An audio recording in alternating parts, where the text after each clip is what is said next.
Good afternoon, everybody, from Charlotte, North Carolina. I'm Beth Hunt, Director of Editorial Recruiting and Development for the Business Journals, and welcome to What is Talent Management Costing Your Business, presented by the Business Journals and ADP. Finding and keeping talented, motivated people is critical to your business, but it's not the only thing that affects your success.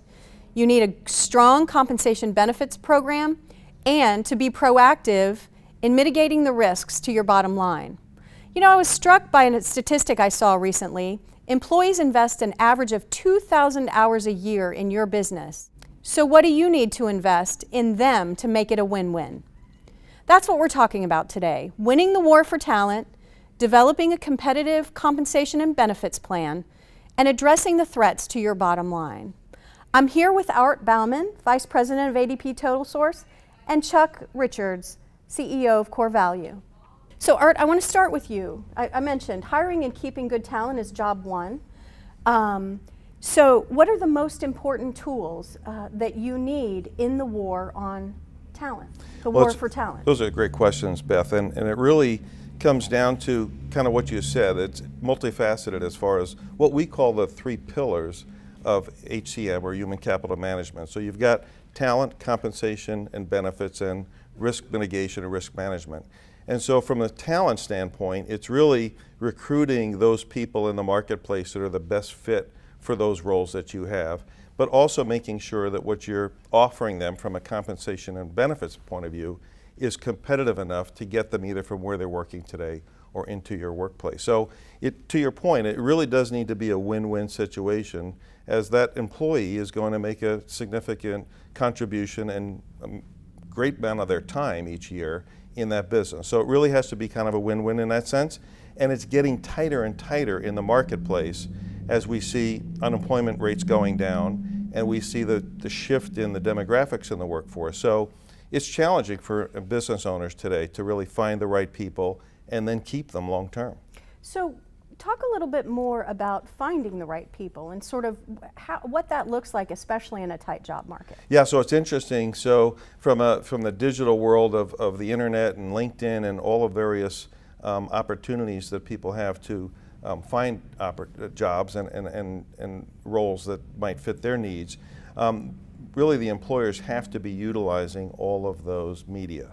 And so from the standpoint of being on the right job boards, but then also what is their job advertisement look like? Have they really thought through the job description of that role? Have they really made it an impactful advertisement, if you will, to the candidates so that they attract the right ones? Because if you get too many applicants that you have to sort through, the time that it takes to find that person. So it could be challenging sometimes to find the right person, but you've got to make sure that you're getting, again, the right candidates coming in and then having a process to sort through those folks and having the right interview questions to make sure it's the best fit.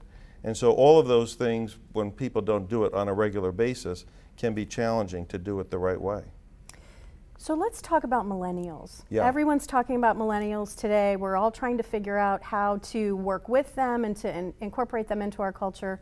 I was interested to learn that they are the least engaged generation in the workforce, in their workplace. Mm-hmm. I read 55% of them say they are not engaged, and 16% of them say they are actively disengaged in their workplace. So if I own a business or I'm running a company, what do I do with that? I mean, they're going to be the majority, 75% of the workforce by 2025. It's crazy, and we're seeing a lot of the challenges in that regard. So I've got two sons that are both millennial age and in the workplace, and you know, I've gotten to listen to them, and they come to me for kind of some coaching and advice from time to time. And again, what they're looking for is opportunity. They're looking for a company that's going to develop and invest in them so that they can continue to promote in their career, and that's what really gives them the engagement factor. And so if it's not the right fit, if you're not investing in them as far as their training development, if you don't have the compensation tier to show them that there's career succession and opportunities, then you might lose the engagement factor, which is critical. Is really having engaged employees makes a big difference to the bottom line. Sure. And engaged isn't just the ping pong table and and the beer tap at the end of the day. What are some of the things that you need to consider when you're talking to people like your son? So a lot of it really is, again, in training them how to do their job well, and offering them, again, opportunities to expand their horizons. The other factor is the social awareness and engagement. So a company that gives them an opportunity to take a day off to do some community service. That can be a big factor. Having a drive for some local charities. Again, those are things that make a difference to the millennial generation. And so those are things that we try to help our clients to focus on and say, let's not forget, this, again, growing sector of your business that's critical to your success in the future. How does the millennial generation mesh with the rest of us? Well, it's funny because my one son has heard a number of senior managers where he works kind of downgrade as far as the millennials and speak to them about, well, the millennials want this and want that. It really offends him. It really bothers him when he hears being talked about like that or being stereotyped like that. So I've learned from that to say, I better watch how I say things and what I do there, because it could be something that is counterproductive. So I think we really have to respect the fact that of where they're coming from, and again, we brought them up. Right. Guys like me brought them up, and we took care of them, and we did a lot for them. And now as employers, we have to remember that that's what they're used to, and maybe we need to do that in the workplace as well. Seems like really good advice. So let's move to compensation and benefits. Sure. For most people that seems like a really simple topic. It's just you pay people more, you give them better benefits. It's not that simple. It's more complex than that. Can you sort of unpack that for us? It really is, and it's not just about salary. It's you have to look at everything inclusive. So you've got the cost of benefits, which is in the headlines every day. I mean, business owners are really concerned and upset about how much health care costs. But it's all relative, again, to everything else that they have as far as expenses in their business and what the employees cost. So when you look at you have the salary, and then you've got the contribution the employer makes towards the benefits. Do they offer vacation time? Do they do a match on the 401k? And when you look at maybe a $50,000 salary, when you add up payroll taxes, the match for the 401k, benefits, it might be $70,000, $75,000 as far as the total compensation. So it's also important for the employees to know that their total comp is $70,000 or $75,000, not the $50,000. And if they leave that employer to go to another employer to get $55,000 in salary, but they don't give them a retirement benefit or good contributions towards their health care, that it might not be a better deal. So it's also important for the employer to really communicate to the employees what they are investing in them, that they do give them vacation time, that they give them a match on their retirement plan. Now, for those employers that aren't doing those things, they're at a disadvantage, and they might not attract or keep those employees long term. So it really is a critical factor when you take a look at the total package that they're offering. And for clients that say they want to be an employer of choice, they have to be doing all of those elements to have a well-rounded compensation and benefit program. So what makes up an employer of choice? I know they have to have all those things, but can you talk a little bit about sort of where the standard is now? What are we looking at? We're really trying to gather, and I think that's where we were just talking a bit earlier about the benchmarking data in the industry. So it's like, what is in your industry an employer of choice comp and benefits program look like? And so it ranges. I mean, and it also ranges geographically. So when we do an analysis, compensation analysis for one of our clients, we take all those factors in. So it could be one thing in New York City and totally different in Salt Lake City, Utah, as far as what they have to pay in salary and then in the benefits. So you really have to look at all of those factors, and then again, to compete in that marketplace in the Northeast, you might have to contribute 75 or 100% towards benefit costs, whereas in the South it might be 50 to 70%. And so it does range a little bit, whether or not you contribute towards the dependent care for benefits, or are you just paying for the employees, whether or not you're doing the match on the 401k. So you have to look at what all of those costs are and what's the return on that investment to keeping employers longer, to attracting those best people. And I think that sometimes business owners are short-sighted and they get a little bit overwhelmed by the benefit costs going up and how much some of those things are compared to what they could get if they are an employer of choice. It's a tough question to answer, quite frankly. Sure. You and I were having a conversation earlier about a company in Washington and its 401k match, and I was really struck by that. Can you share Yeah, that I with mean, us? you know, so typically we're really trying to get our clients, and again, it's really to help them with a strategy to probably do a 3 or 4% safe harbor match, we call it, which allows the highly compensated employees to maximize their contribution as well. So typically we're talking about 3 to 5%. You might see an employer do a little bit more than that. But I met with this employer that shared with me that they contribute 15% towards the 401k. I'm like, you contribute 15%, and then you as employees put 10% on top of that, right? So you have 25% of your salary every year going to your retirement plan. She said, that's why I've been here 20 years. Wow. I said, I can understand that. That's the most I've ever seen. Now, if you look at the rest of the things they do as far as the benefits, 100% of everything, employees, dependents, that's an employer of choice. But that's like the nth degree. Right. Are we moving in that direction, do you think? You know, with all of the concerns on healthcare costs, we're not. We're actually moving the other way. So we have clients that are doing kind of what we call kind of buying down their health care to go into higher deductibles and lower costs and lower contributions. And I think it's something that we have to challenge our clients on to say, you know, you can't look penny wise on that. You've got to really kind of look at the total picture, because if your turnover goes up 10%, and you now have to get back into the recruiting game to find those people, to replace those people, and they're not as good as the people that were trained in doing the job, it can really be a big problem or a gap, I guess, Chuck, in the business, yeah. So that's really going to create a gap between employers of choice and For those sure. who aren't, those who are more enlightened. That's really interesting. Where do most companies go wrong? You were talking about, you know, sort of buying down healthcare. Are there other places where you see companies really just making the wrong decisions at this point? I think that sometimes they just need to do an analysis of what, again, the benchmark is, what they should be paying and what they should be contributing. And so we try to offer them, you know, as much data as we can from the standpoint of, you know, what the geography market is doing, what the industry is doing, what our clients are doing in that regard to try to give them a balanced comp plan as far as the benefits and what they're contributing, and then what's the cost to the employee. So if the cost to the employee is too high, then they don't take the benefits. Well, then it creates other problems. It actually moves then into, if you have a manufacturing firm and that employee can't afford the benefits, then they might say they have a workers' comp claim because they have a bad knee that they couldn't go for their health care, and now they have to claim it as a workers' comp injury to get the care. And so it can, you know, cost you in other ways if you don't really consider all of those things.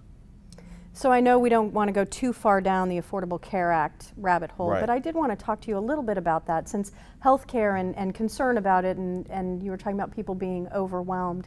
When a client talks to you about, you know, I'm really worried about our healthcare costs, this whole thing has me sort of tied in knots, what do you say to them? How do you help them sort of get over that hurdle? And are you able to? Well, you know, it's sometimes they just need the data, you know, to understand what their costs are. So I like to take what their contribution cost is per employee, kind of divide it into the average wage, and say, what is that percentage? And then we show them that, for example, in the state of Florida, it's 6.74%. If you divide the contribution in, that's what it is. And I say to the client that's only paying 5%, you're all upset about your cost, but you're still well below what the average is in your state that you do business in. So it sometimes calms them a little bit just to see some of that information and understand what maybe they need to do going forward. And then when you take a look at what the increase is, it really might not be that great. But they read, they hear, they see, they're upset about this right now, quite frankly. Right. So, as is so often, data tends to sort of calm the emotion and get so. people back to regular, rational discussion. So even if you do everything right, there's still the unexpected, right? There's the disgruntled employee lawsuits. There's the regulations that seem to change every time you turn around. You know,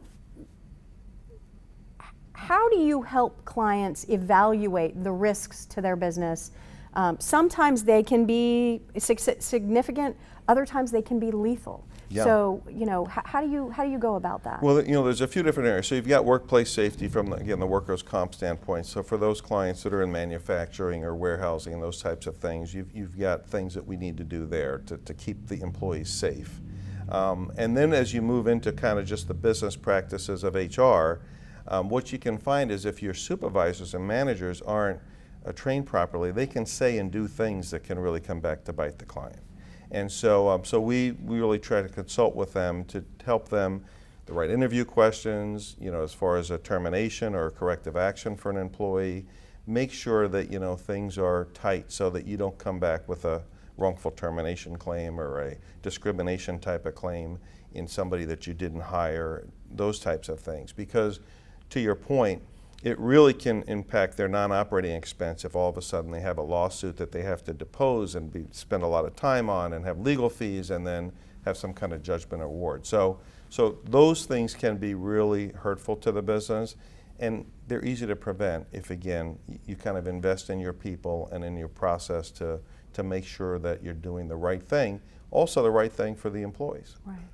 So how do you work with regulation? Like that just seems like just a big bucket of, you know, threat. Yeah. What do you do with that? Technology's helped a lot, and so we actually have what we call HCM dashboards. So a client can take a look at, you mentioned the Affordable Care Act, they can look at all of their employees to make sure that they're hitting the threshold of an affordable program for their employees. It red flags employees if they're having to pay more than what the government says that they can pay. And then we would say, okay, you need to give that person a raise, contribute more to the benefits, or offer a different health plan. So we use technology to truly identify where there are some red flags, as Chuck would say, to fix something that might be out of whack. And how about fiduciary responsibility? I know that can be a big threat. It really can, and that really can come back on the 401k now too. So a lot of clients that don't really have a good investment policy or don't review the investments in their 401k could get in trouble with not taking that fiduciary responsibility properly. And so there's a lot of activity right now on making sure, again, that from a long-term standpoint, the retirement plans, the ERISA plans, all of those things, the health savings account, the flexible spending account, all of those things kind of fall under that fiduciary compliance area. And it's something that we spend a lot of time on investing to make sure that, again, our clients are taken care of. It seems to me like this is another one of those you really need to invest on the front end to save you a lot of headache and a lot of money on the back end. For sure. Are you seeing that people are open to that, or is this another place where you really have to do You know, something? it really is kind of hit or miss when you talk to a business owner. Some are very focused on it and concerned about it, and others like, you know, let them catch me. You know, it really, you can't predict that. You just have to ask, and again, if they say, no, we really want to make sure things are taken care of, then, you know, they take advantage of those things. And for those that say, let them catch me, we kind of have to review with them what that could cost them if they don't take some proactive steps. And so it becomes a little bit more of a challenge. But it's hard to say. I mean, different business owners have different views of those things. Sure. So has this area of your expertise, has this changed a lot in the past? I've been doing over 20 years now, and so, you know, we're a professional employer organization, so really this is our core competency. And a lot of things haven't changed so much, but then some of the things from the standpoint of the Affordability Act and the health care really have made a difference. And it's probably what we spend most of our time talking to our clients about from the standpoint of, again, their concerns and challenges year to year. Every time that renewal comes in for benefits, it's a disruptive time for them, quite frankly. Sure, and your phones ring, I'm sure. That's for sure. Chuck, I want to talk to you a little bit about, so we've talked about the HR side of this and the issues that surround it. I think sometimes employers, because it's not quite so tangible, they have a little trouble understanding, yeah, well, really, why do I need to make these investments? It doesn't really have that big of an impact on my business. This is what you do for a living. So talk to us a little bit about what are the tangible things that really, really are affected by making poor choices, bad decisions as it relates to the things we've been talking about? First, thanks for having me here. I think Art is making a very important point, and so did you, Beth, which is employers tend to look at employees as an expense. They get their monthly, quarterly statements, and there's here's the cost of employment. And what core value does is look forward. How do you measure the investment in an employee? How do you measure the investment in making your business better? So we start with a very simple premise, which is to say, think of the business as an engine. Okay, so if you think of it as an engine, how do you make that engine run better? Because the value of your engine is what it can do in the future, how much revenue it can generate, how much profit it can generate going forward, not going backwards. And so when you think about your engine, well, what makes your engine run? Well, it's people, right? You need people to run. And people have jobs and talents, and they have to be deployed around the engine. So we think about the business as an engine. And so what do we do at Core Value is we measure that engine across sort of two ways. One is sort of risk to the engine, systemic risk, we call them red flags. And the other is how well is that engine being run? Think about the gears in the engine, and there are 18 drivers there. So we measure those two things. And the data really tells us a couple of things. Number one is, on the risk side, the number one red flag across all businesses within the entire database is HR. Number one, 27% have HR red flags. So define those for us. So HR in our world is really simple. It's the ability to hire the right person at the right time to fill a job. It's that simple. Can you find them? So if you say, I have this job, can I go get that person to fill it? So if you can't do that, okay, then you've got a red flag because something will happen. So that's that red flag. And then secondly, think about the 18 drivers, the gears of that engine, okay? So the engine ultimately has to do really three things for the senior team, the owners of that business, right? One is it needs to grow.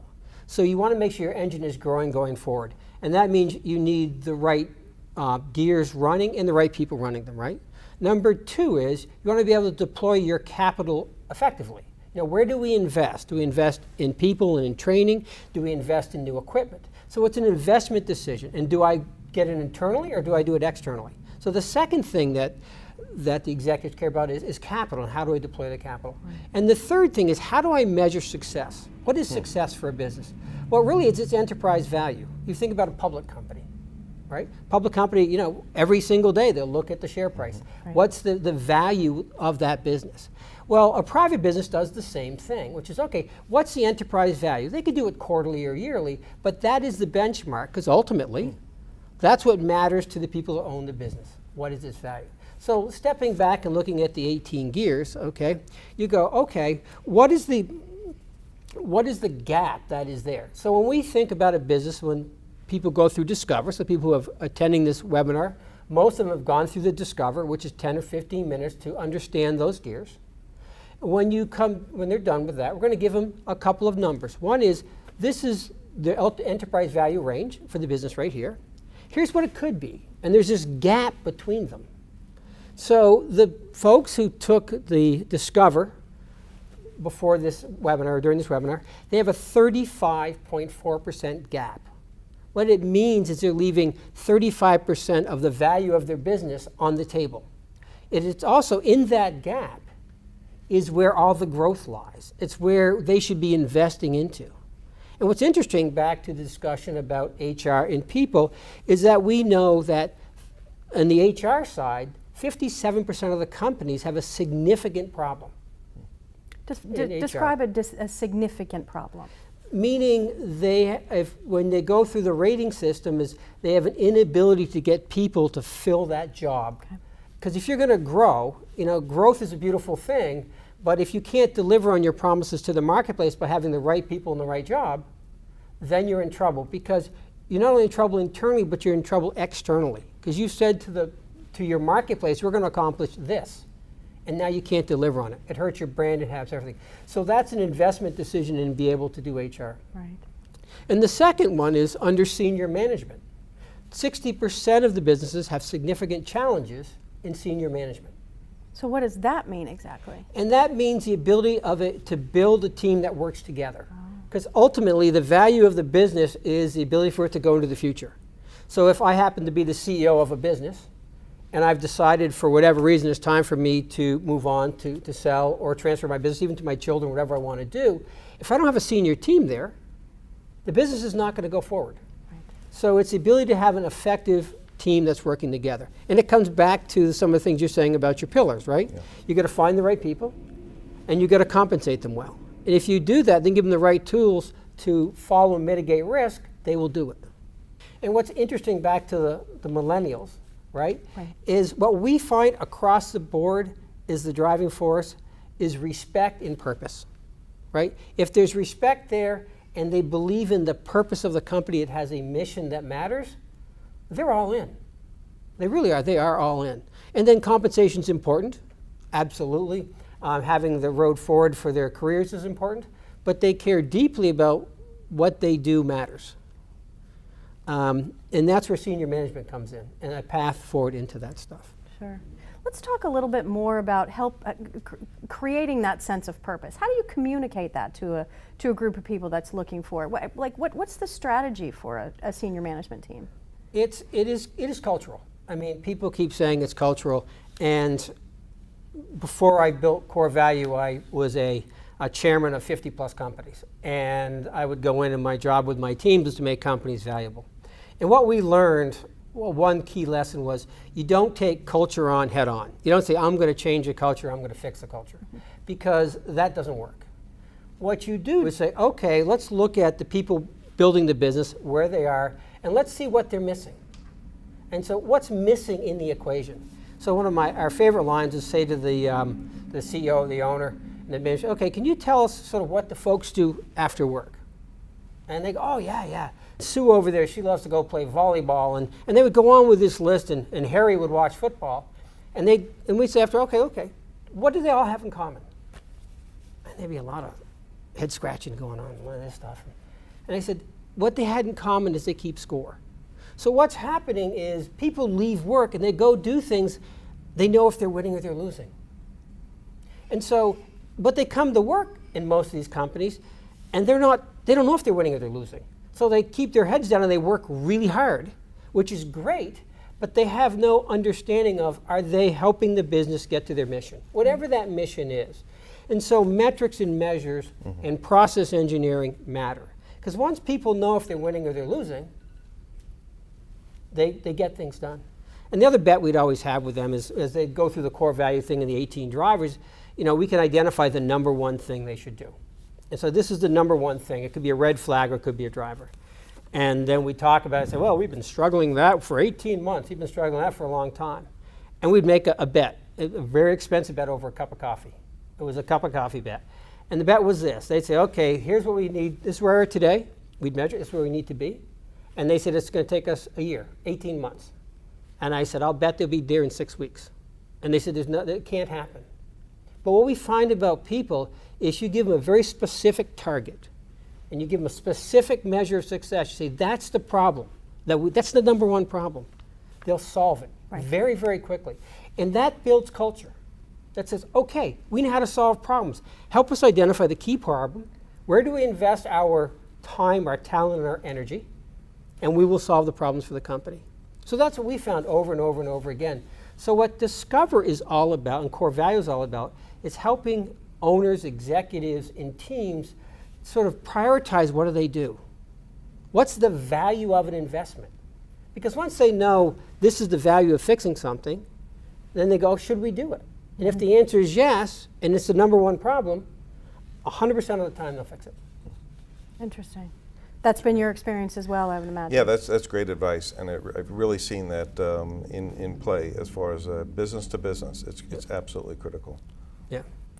So we've talked about a lot of things today. I know that HR outsourcing is one strategy for addressing these issues and working inside the company to get to where you want to go.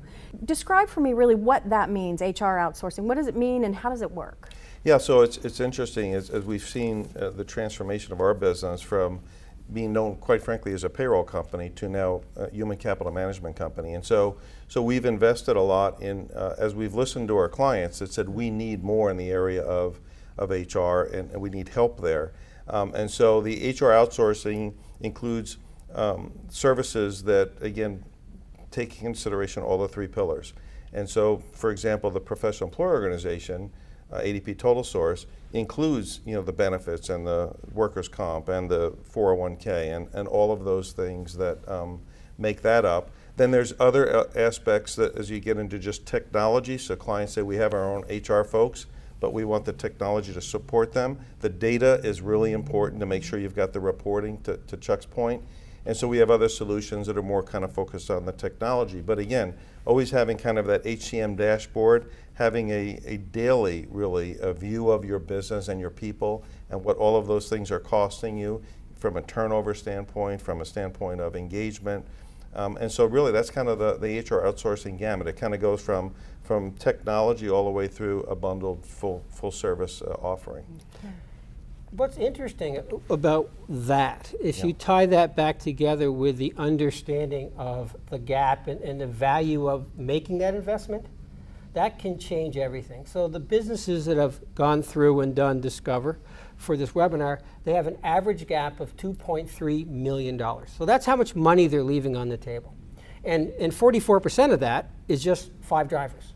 So you begin to look at these, okay, they can bring $1 million back in, and that $1 million is the low side of it. Companies tend to grow about 20% a year when they start to do that kind of stuff, 20% a year in value and in revenue and in profitability. So now all of a sudden you have a tool to say, okay, if indeed this is a problem, whatever it is, and we can bring in either more tools to take our existing team and sort of really re-energize them, or bring in new, now you have a solution, you have a challenge, and then you have a measure of the value of fixing it. That makes it work. And we've seen, to Chuck's point, we've seen clients that say we're on a growth mode and they've been with us for 4 or 5 years and then they get acquired.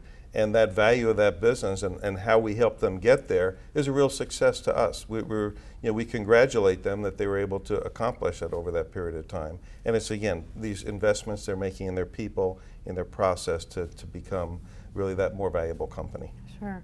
It seems like this would be a relationship that would require a great deal of trust in working with someone to come in and help you figure out the value of your business, figure out how to manage these things. It's a similar kind of a thing, trust between employees and employers. Can you talk a little bit about that and sort of how that works? If I'm a business owner and I'm thinking, I would really like to do something like this. I think we're at the point where we want to do this, but that means bringing people in and showing them opening up the closet and showing them the things that kind of people don't tend to know about us. Talk a little bit about how you manage that. That's a great point. And so the key contact for our clients in the Total Source relationship is an HR business partner. And they really do function that way. They do get a seat at the table, if you will, with the management team of the company. And so they really have to take a look at all of those things from the standpoint of, again, the losses in workers' comp or what the situation as far as their benefit costs and taking a look at the 401k. So it's an in-depth analysis to say, let's find if there are any flags here that we need to fix, compliance issues. And so they have to trust us, and they do. And they really do value that relationship that they build with our folks over a period of time to help them make their company better and make it better for their employees. So it really is a multiple experience from the standpoint of the client, the employees, and our associates working together to make sure that everybody wins, to your earlier point. Sure. We were having a discussion a little earlier about data and how ADP works to provide the data to their clients so that the clients can understand, because no business is perfect. All businesses have problems. So what we found over the years is if you can help them understand sort of the priority. So this is the number one problem.